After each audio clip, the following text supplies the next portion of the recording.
کا اکرام بڑھتا جا رہا ہے، جہاں جاتے ہیں کاریں اور استقبال اور کھانے اور مکان اور کیا، ہر جگہ اکرام بڑھتا جا رہا ہے۔ اکرام جب آئے گا تبلیغ کام میں، کام بھی خطرے میں پڑ جائے گا، کام کرنے والے بھی خطرے میں پڑ جائیں گے۔ اس لیے ہمیں اپنی تواضع کی فکر رکھنی چاہیے، اپنے اندر تواضع پیدا کرنے کے اسباب اختیار کرنے چاہیے، ورنہ اس کام میں چلتے چلتے ہم بگڑ بھی سکتے ہیں، ہمارے اندر بڑائی کا جذبہ بھی آ سکتا ہے، ہمارے اندر دوسرے مسلمانوں کی حقارت کا جذبہ بھی آ سکتا ہے۔ اس لیے ہمیں اپنے آپ کو سنبھال کر چلنا ہے۔ تو پیدا کریں گے اپنے اندر تواضع سارے بھائی۔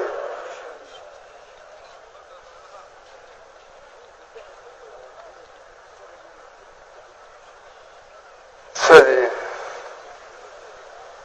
اب باتیں تو بہت ساری سامنے آ رہی ہیں، دعا کریں اللہ تعالیٰ صحیح بات کو صحیح طریقے سے کہنے کی توفیق عطا فرمائے۔ تبلیغ میں ایک کام اور کیا جا رہا ہے، اجتماعیت کو قائم کرنا، انفرادی زندگی، اجتماعی زندگی، ان دونوں کی الگ الگ ترتیب ہے۔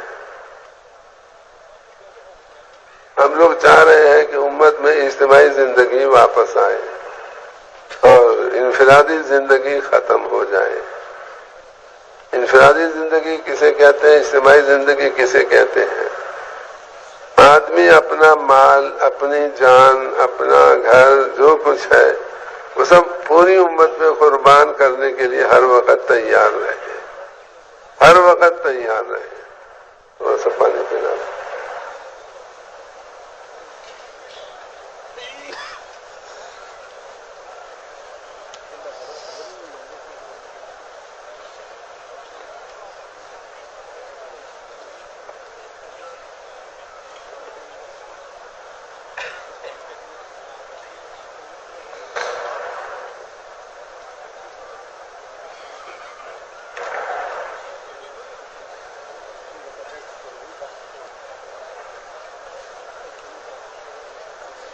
حضرت شیخ رحمت اللہ علیہ، مولانا یوسف صاحب رحمت اللہ علیہ، دونوں حضرات بیٹھے ہوئے تھے نظام الدین میں۔ اتنے میں ایک آدمی آیا، مولانا یوسف صاحب سے کہنے لگا آپ کے پان کے بٹوے میں سے فلانے آدمی نے پان نکال کے کھا لیا۔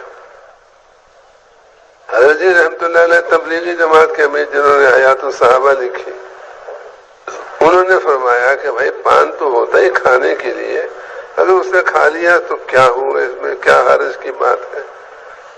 حضرت شیخ رحمت اللہ علیہ ان کے پاس بیٹھے ہوئے تھے، وہ ان کے استاد بھی تھے، ان کے سسر بھی تھے۔ انہوں نے اس آدمی کو بلایا کہ مولانا یوسف صاحب نے جو کچھ کہا ہے نا کہ پان کھا لیا تو اس میں کیا حرج ہے، یہ انہوں نے اپنے بٹوے کے بارے میں فرمایا ہے۔ میرے بٹوے میں سے اگر کسی کو پان نکال کے کھاتا ہوا دیکھو، ایک تھپڑ تو اس کو وہیں لگا دینا اور کان پکڑ کے میرے پاس لے آنا۔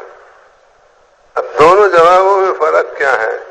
دونوں جواب میں فرق یہ ہے کہ پہلا جواب جو حضرت جی رحمت اللہ نے دیا وہ اجتماعی زندگی کا اصول ہے، اپنی ہر چیز تمام ساتھیوں کے لیے اجازت ہے، میری چیز کو جو استعمال کرے میری طرف سے اجازت ہے۔